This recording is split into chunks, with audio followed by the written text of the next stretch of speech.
ces livres ne s'éloignent pas de mes lèvres, jusqu'à ce que ça me délivre et je m'enivre d'une vie avec des œuvres. Je veux lire pour connaître mieux,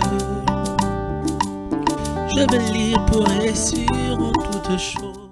Bonsoir à tout le monde, nous sommes encore très heureux d'être chez vous sur notre première émission pour cette année 2023. Nous vous disons déjà bonne année 2023 à tous nos téléspectateurs qui nous ont suivis l'année passée 2022 et aussi cette année. Vous êtes toujours en train de nous suivre, nous sommes en train de vous dire un grand merci. Cette année, vous serez encore très bénis dans cette émission Livre Inspiré.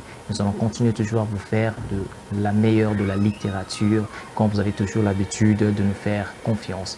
Nous avons aujourd'hui commencé cette année avec un coach, comme je l'appelle toujours. C'est une personne qui est merveilleuse pour nous dans cette émission Livre Inspiré. Nous avons toujours le temps de l'inviter, de partager avec lui ces moments merveilleux. Aujourd'hui encore, il est là sur ces plateaux. On aura à échanger avec lui pour vous faire toujours de beau de la littérature. Il est là. Bonsoir coach.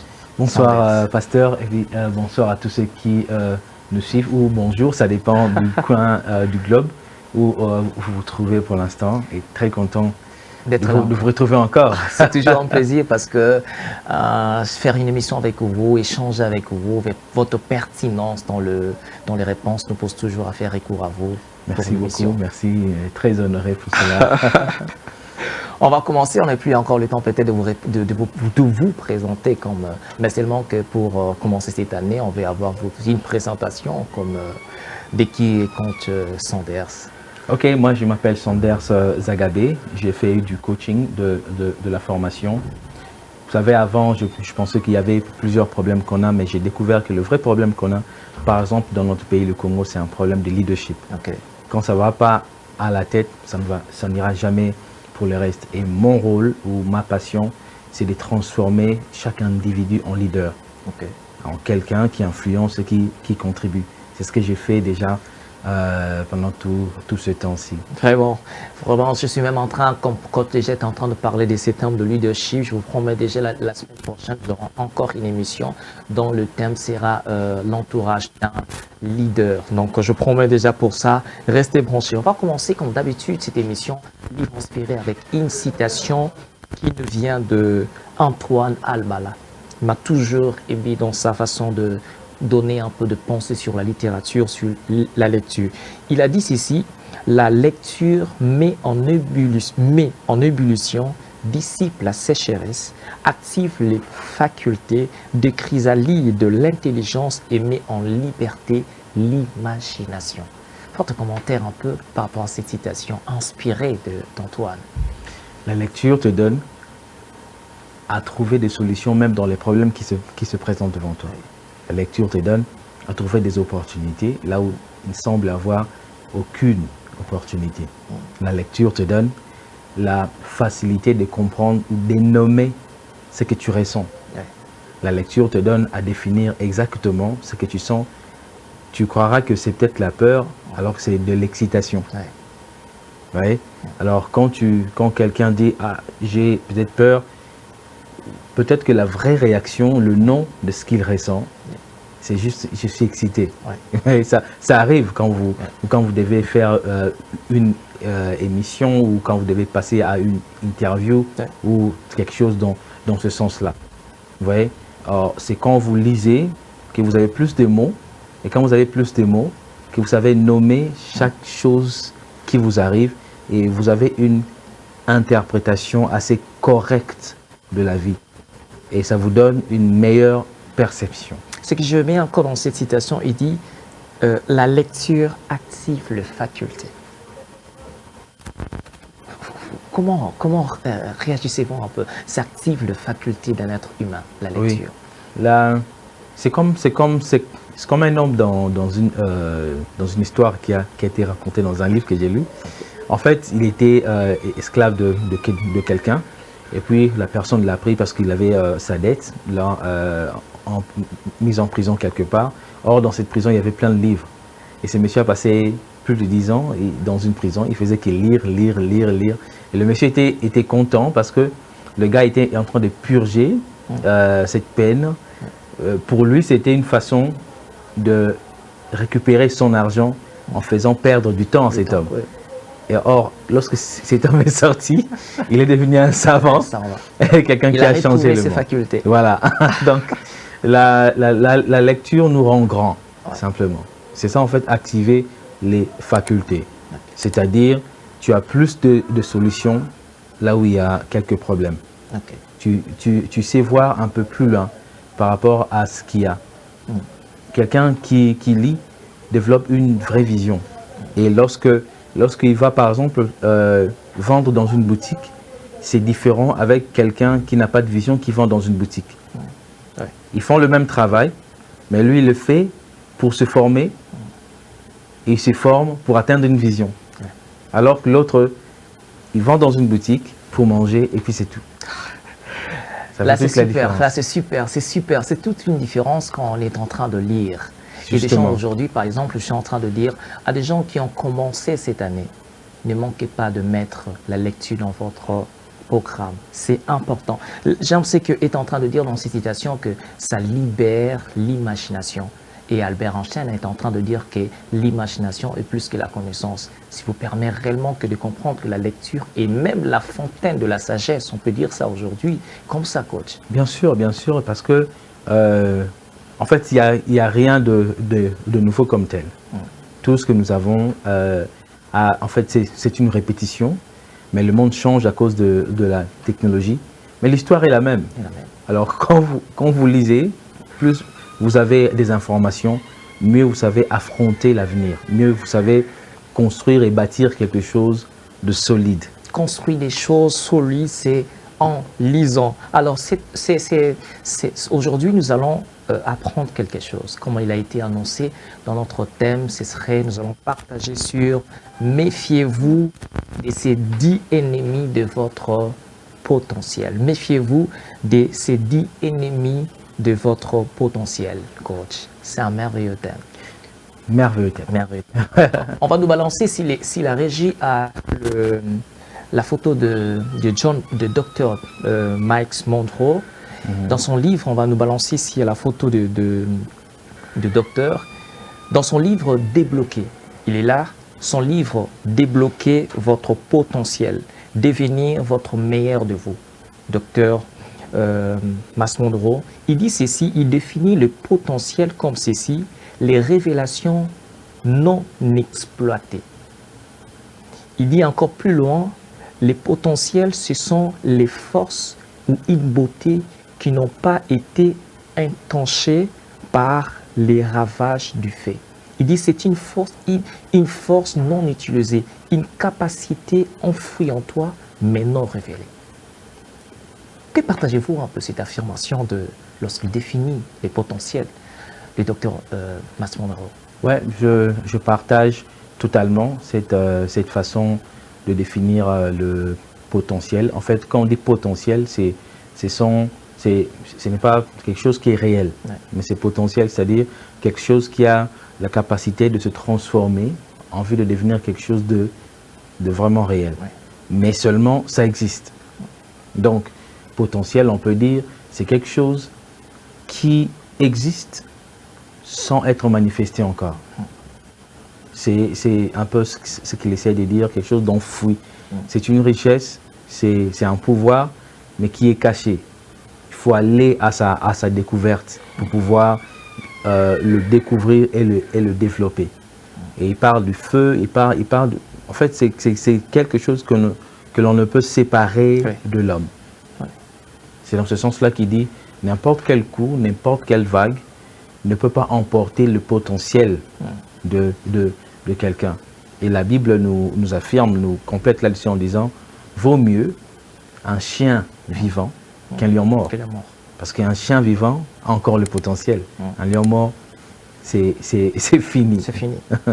il y a quelque part encore dans son livre, Débloquer votre potentiel, il est en train de dire, votre potentiel vous permet d'accomplir votre objectif.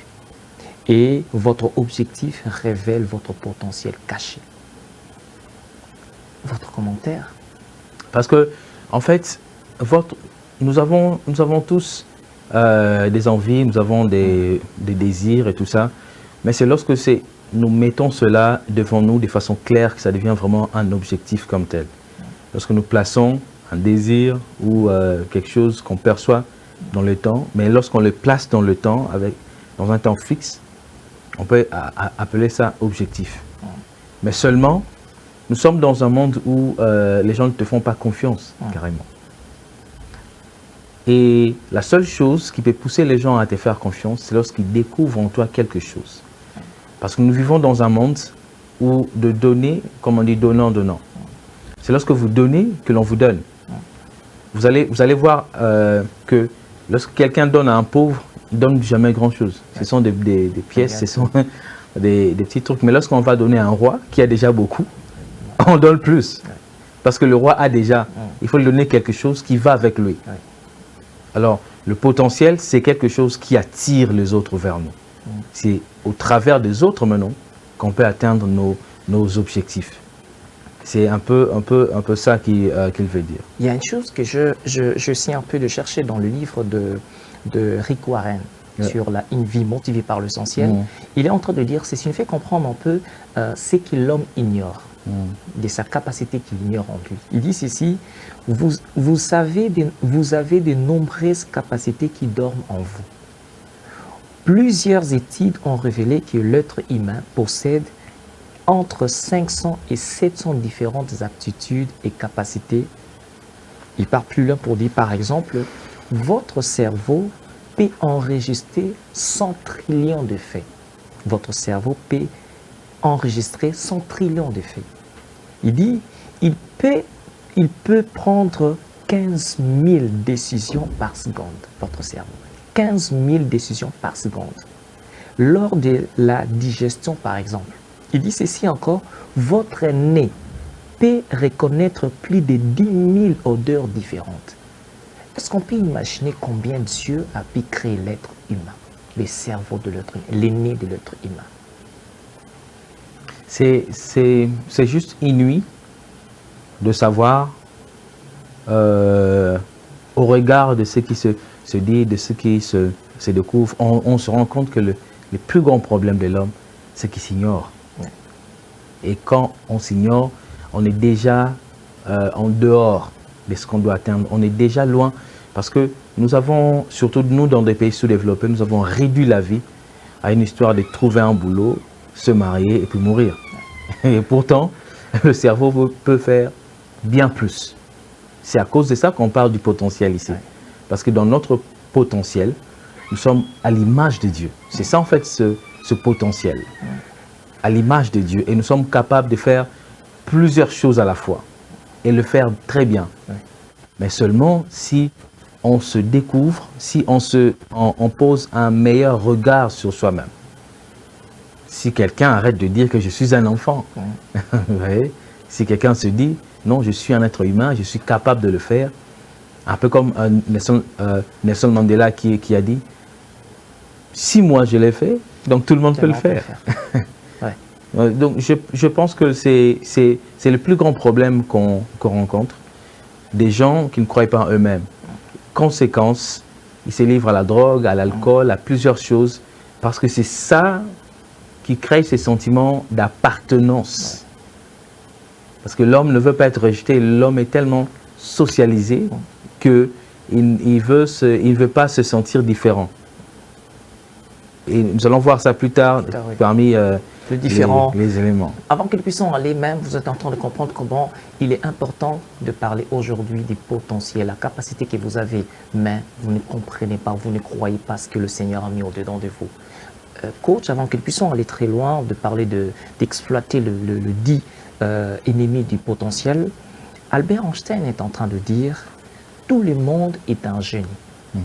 Mais si vous jugez un poisson sur sa capacité à grimper à un arbre, il vivra toute sa vie en croyant qu'il est stupide. » Oui, justement, il avait totalement raison en disant cela. En fait, vous ne pouvez pas obliger un enfant de conduire une Jeep ou d'un grand car et puis vous dites, non, il n'est pas intelligent, laissez-la. par exemple, lorsque votre bébé, il prend un peu de la crème, il met sur votre chemise blanche, vous n'allez pas le tuer pour ça. Ouais. Pourquoi? Vous comprenez que c'est quelque chose qui est adapté à son âge. Ouais. Et vous savez qu'avec le temps, ces choses d'enfants vont partir et l'homme fait sera révélé. Donc, je pense que c'est un très grand problème que nous avons. Élever les gens selon une éducation telle que je viens de le dire, grandis, va à l'école, fais le droit comme tout le monde, cherche un boulot, marie-toi et meurs. C'est en fait ça. Alors, lorsque vous demandez à un artiste, quelqu'un qui se sent dans les arts, qui veut ça, mais puisque papa est juriste, il faut qu'il fasse le droit, vous les tuez. Ouais. Parce qu'il ne pourra jamais se retrouver. Et ce qui fait la force des pays qu'on appelle pays développés, ce n'est pas parce qu'ils sont plus intelligents que nous, non. Ce serait un grand complexe, une erreur de croire que ces gens-là sont plus intelligents que nous, non. Ils ne sont pas plus intelligents que nous, mais ils ont mis en place l'infrastructure nécessaire pour permettre à chaque talent de fleurir. Oui. Simplement. Ils mettent en place les écoles, ils mettent en place des parcs où les enfants jouent pour leur créativité, ils mettent en place des salles de sport, des salles de production. Dans des écoles, il y a des espaces où les enfants peuvent faire des compétitions, des chants, des compétitions, des prises de parole en public. C'est là que les sénateurs ont commencé. C'est là que ces histoires, quand vous lisez des histoires des grands sénateurs, tout ça, ils ont commencé à gagner des concours d'éloquence déjà à l'école. Vous voyez, c'est quand on crée des cadres que les cadres se préparent. C'est vraiment important aujourd'hui. Certaines personnes sont en train déjà de ne pas se désespérer sur base de ce qu'ils n'ont pas pu peut-être réaliser. Ouais. Mais nous oublions une chose, que nous sommes capables de plus que les gens attendent de nous. Ouais. Nous sommes capables de plus que les gens attendent de nous. Et même de votre rêve exceptionnel, vous êtes plus que capable de faire ça. Aujourd'hui, par exemple, le coach, nous allons exploiter les 10 ennemis du potentiel. Lorsque peut-être nous parlons aujourd'hui des 10 ennemis du potentiel, il s'agit de quoi? Quels sont ces 10 ennemis? On peut énumérer. Bien sûr. Il y a par exemple le 10 ennemis du potentiel qui luttent, qui fait de sorte que peut-être vous ne pouvez pas expérimenter ou encore exploiter votre potentiel. La première des choses, le premier ennemi, c'est la peur. Deuxième ennemi, c'est les découragements. Troisième ennemi, c'est les échecs passés. Quatrième ennemi, c'est le succès. On va exploiter ça. Cinquième ennemi, c'est la procrastination. Sixième ennemi, c'est les avis des autres. Septième, c'est le mauvais environnement. Huitième, c'est les distractions. Neuvième, c'est les comparaisons. Et puis dixième, c'est l'opposition. On va commencer un peu, coach. Pourquoi la peur est-elle un ennemi du potentiel? Vous savez, il y a un ancien,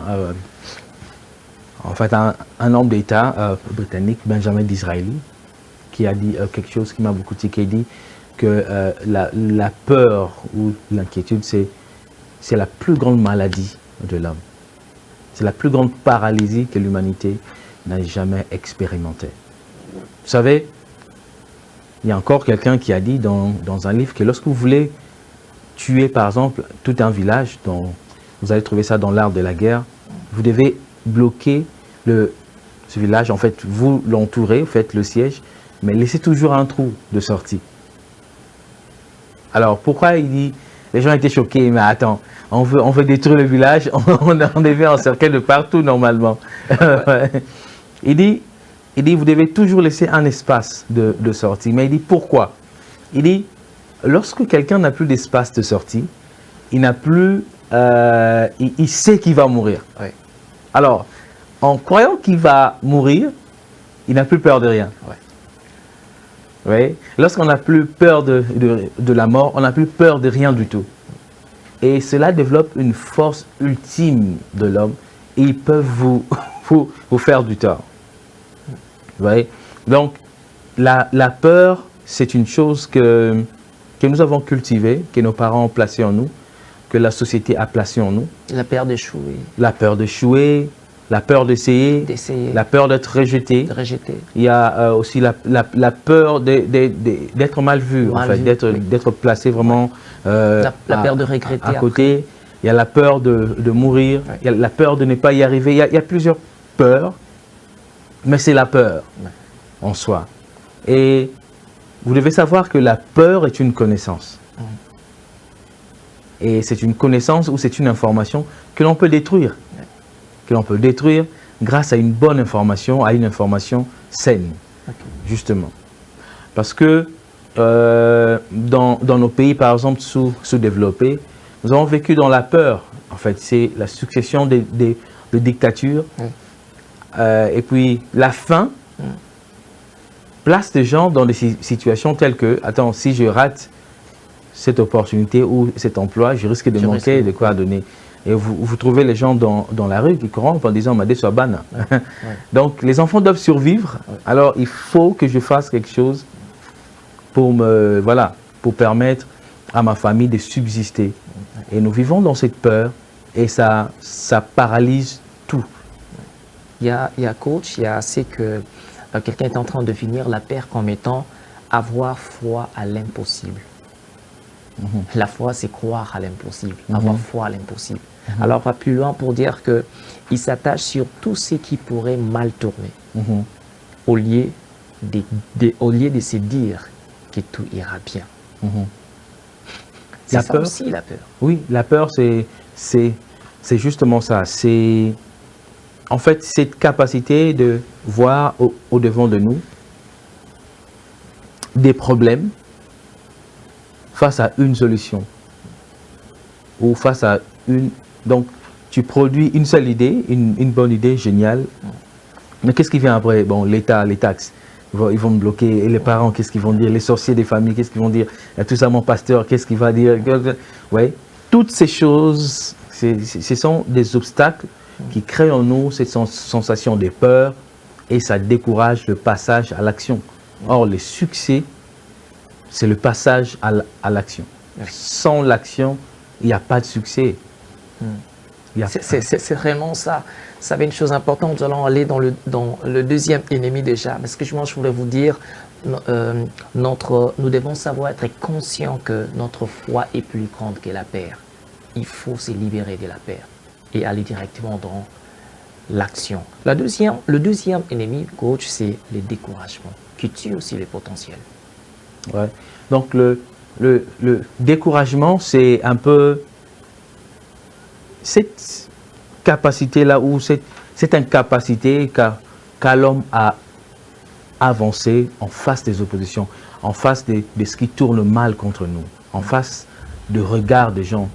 Parce qu'on peut facilement être découragé lorsqu'on essaie de travailler dans un projet sur lequel tout le monde a échoué, lorsqu'on essaie de marcher sur l'eau, ou là où tout le monde a déjà été submergé, et toi tu dis, voilà, ça décourage.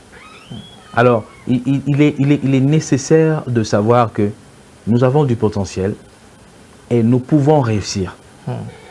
Il est nécessaire, par rapport au découragement, de développer cette mentalité de prendre l'échec comme étant un pas vers le succès. Parce que sans échec, on ne peut pas apprendre. On apprend suffisamment aussi lorsqu'on échoue. Et le découragement vient des informations qui sont dans notre milieu, vient des échecs aussi que nous avons subis. Et toutes ces choses nous disent « Ah, j'abandonne ».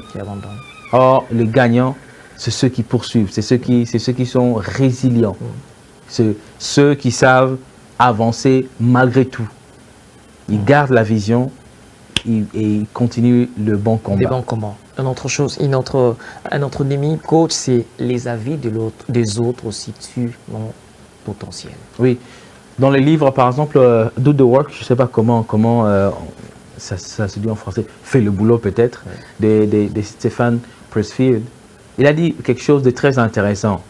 Il dit, dans le succès ou dans la destinée, il met le tableau en deux, les ennemis et les amis. Okay. Il dit, les pires ennemis du succès de notre vie, nos amis. Ouais. Et parmi les pires ennemis, il met aussi les amis.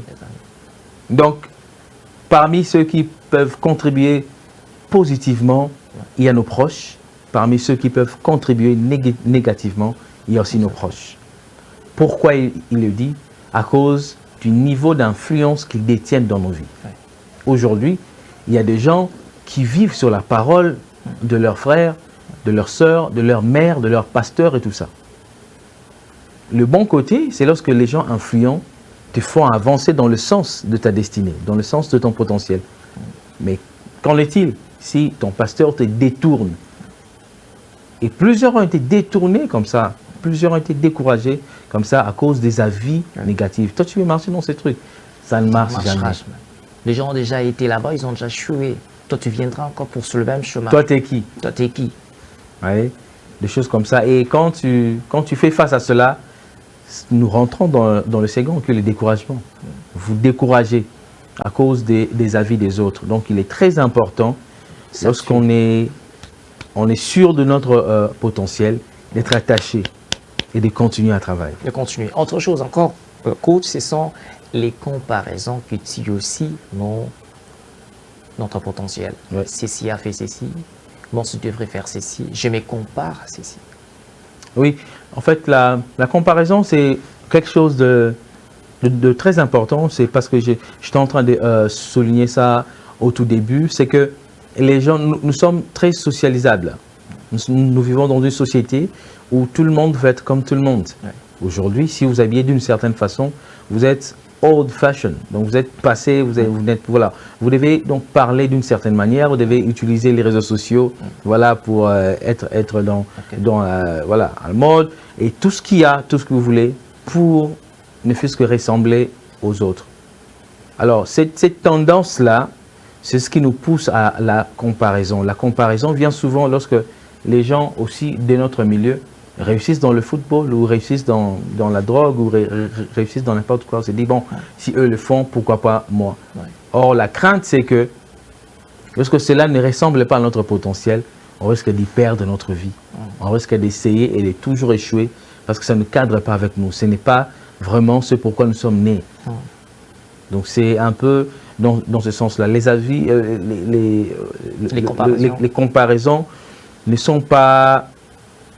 ne sont dans le sens du challenge, ça peut être positif. Lorsque vous êtes dans une course avec quelqu'un ou avec votre ami, lorsqu'il réussit, il y a toujours des bonnes choses à copier. Même si vous êtes pasteur, mais vous avez des bonnes choses à copier des Messi. Son attitude, son calme, et tout ce qu'il y a, il reste discipliné, il gagne des coupes, il reste discipliné, il gagne des coupes, il reste discipliné. Alors que chez nous, quand quelqu'un sort un album et ça marche, demain, il est dans les bars, il est dans toutes sortes de dépravations et tout. Mais lui, il gagne des coupes, il va dormir dans sa maison. Ouais, il y a quand même des choses à copier. Mais si vous êtes pasteur et que demain vous dites, puisque lui a remporté la Coupe du Monde, je commence le football. Là, c'est ça qui tue aussi. Vous avez détruit votre potentiel. Vous serez stupide alors que ce n'est pas votre domaine. Exactement. Une autre chose encore, coach, parce que nous sommes déjà en train de finir, ou quand on est là en train de parler de bonnes choses sur les... C'est toujours le temps qui passe, qui coule toujours. Il y a une autre chose encore, c'est ce qui tue notre potentiel, c'est les distractions. Coach. Je pense que c'est, à mon avis, le plus grand démon de notre temps. Et ça peut être les distractions, je ne sais pas, mais ça peut être vraiment... En fait, le plus grand obstacle auquel nous faisons face actuellement, dans la réalisation de nos objectifs, dans la réalisation de notre potentiel. Il y a une telle masse d'informations qui circulent et ça fait quelque chose dans notre cerveau, c'est que ça sectionne notre attention. Or, la concentration, c'est la mère de l'excellence. Et même le pasteur Ken avait dit que les distractions empêchent la concentration. Voilà, justement ça. Sans concentration, il n'y a pas d'excellence. Et l'ennemi de la concentration, ce sont les distractions. Les distractions sont de plusieurs types. Il y en a qui sont vraiment très actives, un peu comme les réseaux sociaux et tout ça. Ce sont des bonnes choses. La prière, aller à l'église, ça peut être une bonne chose. Aller travailler, ça peut être une bonne chose, mais ça peut être une distraction. Travailler dans une entreprise qui ne cadre pas avec votre potentiel ou avec votre vision pendant 5 ans, ça peut être une perte de temps, une distraction. Être avec un fiancé qui n'est pas sérieux, qui te prend 3 ans, 4 ans de votre vie, ça peut être une distraction. Les réseaux sociaux, c'est une bonne chose. Ça peut vous booster dans votre business, n'est-ce pas? Ouais. Il y a ceux qui utilisent, il y a le marketing digital actuellement. Ouais. Mais simplement, lorsque vous ne pouvez plus vivre sans les réseaux sociaux, lorsque vous mettez votre pied hors de votre lit le matin, la première chose qui vous vient à la tête, c'est checker votre WhatsApp.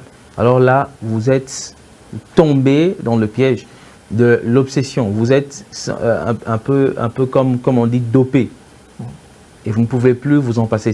C'est la même chose avec la drogue. Vous êtes addict.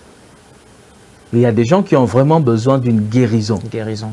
Dans ce sens-là. Et les distractions, c'est fort. C'est très fort. Et nous devons marteler sur cela parce que ça empêche nos jeunes de se concentrer. Ça empêche au génie de se révéler. Autre chose, avant même que nous puissions finir, on ne va pas finir tous les ennemis, mais au moins seulement avant de finir, et encore un autre ennemi, c'est la procrastination. Ouais. J'ai même écrit un livre sur ça, les choix. Les choix s'imposent. Donc tout est un choix. Nous devons choisir. Parce que l'effet de ne pas choisir, c'est aussi un choix. Manquer un choix, c'est un choix. Donc nous sommes appelés à choisir.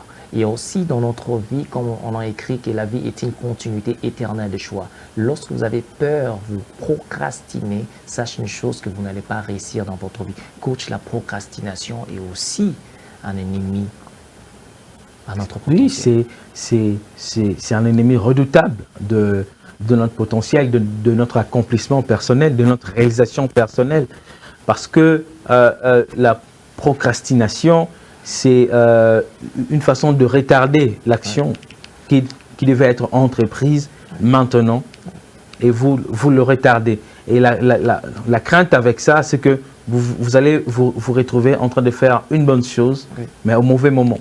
Et ça devient une mauvaise chose pour vous. Vous voyez, vous ne pouvez pas commencer à jouer au football à 40 ans. Vous allez mourir, c'est tard. Et le meilleur moment de le faire, c'est quand vous êtes plus jeune, quand vous êtes plus frais. Alors, il est très important de vaincre la procrastination. Et l'une des choses qui pousse les gens à la procrastination, justement, ce sont les distractions qui sont autour de nous. Le temps qui est perdu, qui est jeté dans les réseaux sociaux, qui est jeté dans des commérages, dans des choses qui sont inutiles. Il faut vraiment faire un choix. Il faut vraiment faire un choix. Avant que nous puissions finir, je vais vous lire un extrait de ce livre, Si le choix s'impose. Je suis sur la page 18. Dans son livre, le problème du bon choix, le professeur Perelman de l'Université libre de Bruxelles a écrit ceci. On connaît l'histoire de l'âne de Burinda qui est mort de faim et de soif, tiraillé de façon égale entre l'attrait de l'eau et l'attrait de l'ivoine, et qui ne savait pas se décider s'il devait commencer par étancher sa soif ou par calmer sa faim. Il y a des chances que cette histoire ait été purement imaginaire, mais j'en connais une qui est véritable. Celle d'une personne qui hésite depuis 25 ans entre les différents modèles de douches qu'elle pouvait installer dans sa salle de bain, et qui depuis 25 ans se prive de douches, ne parvenant pas à prendre une décision qui puisse la satisfaire. Vous comprenez? Qu'une personne qui a fait pendant 25 ans, juste pour essayer de décider quel type de douche mettre dans sa salle de bain. Donc, lorsqu'on est dans une dimension de procrastination, on peut risquer rater toute une année sans pour autant prendre une décision qui devrait être seulement faite dans cette année-là. Donc, ce livre est déjà disponible. Vous pouvez nous contacter pour en avoir. Coach, nous sommes à la fin. Votre monde est la fin par rapport à cette émission. Livre inspiré, les 10 ennemis de notre potentiel. Qu'est-ce que vous pouvez dire à la fin à nos... J'aimerais sincèrement appeler à toi qui me suis ce soir. Apprends à sacrifier, accepte de perdre pour pouvoir rester sur ce qui permet à ton potentiel de se réaliser. C'est ce sentiment-là de vouloir tout gagner, tout garder pour pouvoir voilà, réussir partout qui te pousse à retarder ta destinée, ton succès et tout ça. Pour réussir, tu as besoin de courir sur un seul chemin à la fois. Tu n'as pas besoin d'aller sur plusieurs fronts. Sur plusieurs fronts, tu perds la concentration et tu perds l'énergie. Et la meilleure façon de réaliser votre potentiel, c'est d'apprendre à dire non aux sollicitations qui viennent dans le cerveau, aux sollicitations qui viennent autour de nous et aux sollicitations qui viennent de partout. Apprendre à dire non pour rester sur l'essentiel. Vraiment apprendre à dire non pour rester sur l'essentiel. Il est tellement important, nous sommes en train de commencer une année. Nous devons faire attention aux ennemis de notre potentiel. Ça fait faucher toute une année, rien qu'ils pouvaient faire. Vous savez une chose importante, on a commencé avec la peur, un ennemi majeur. Laisse-moi vous dire, pour vaincre la peur, fais ce qui te fait peur. Vous voulez voir que la peur quittera votre vie. Les découragements, les oppositions, les avis des autres. Donc, pour la semaine prochaine, pour le nouveau numéro de Livre Inspiré, moi je vous donne rendez-vous dans quelques jours pour un autre numéro. Donc, c'est une émission, vous pouvez le suivre encore sur notre chaîne YouTube Livre Inspiré. Commentez, partagez et n'oubliez pas de vous abonner pour essayer un peu de ne pas manquer les prochains numéros de Livre Inspiré. Restez bénis et à très bientôt.